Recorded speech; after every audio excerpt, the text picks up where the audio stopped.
46 na araw bagong eleksyon 2025. Mga manggagawa sa iba't ibang sektor ang ilan sa mga nakapulong na mga tumatakbo sa pagkasenador.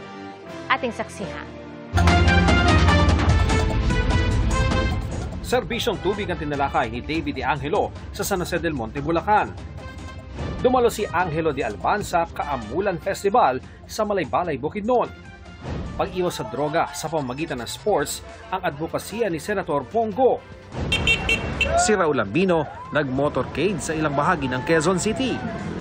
Pailaw sa Lubok River sa Bohol ang pag-aaralan ni Senator Lito Lapid. Dumalo sa pagtitipon ng barangay official si Congressman Rodante Marcoleta. Nakipagpulong si Sunny Matula sa health worker sa Roa City, Capiz. Nag-motorcade sa Caloocan si Manny Pacquiao. Panawagan ni Kiko Pangilinan sa gobyerno tugunan ng issue ng overstock rice ng NFA. Sabi ni Ariel Quirobin sa criminology graduates, protektahan ang konstitusyon. Nakisa si Senator Francis Tolentino sa Women's Month celebration sa Taguig. Nangampanya sa Malabon si Congresswoman Camille Villar. Pagpapalakas sa agrikultura ang isinusulong ni Benhar Abalos.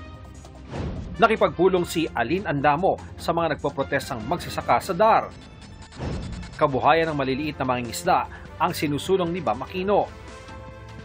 Isinusulong ni Mayor Abby Binay ang pagpapaigting ng bakunahan kontra tigdas. Patuloy naming sinusundan ang kampanya ng mga tumatakbong senador sa eleksyon 2025. Para sa GMA Integrated News, Ian Cruz ang inyong saksi. Mga kapuso, maging una sa saksi. Mag-subscribe sa GMA Integrated News sa YouTube para sa iba't ibang balita.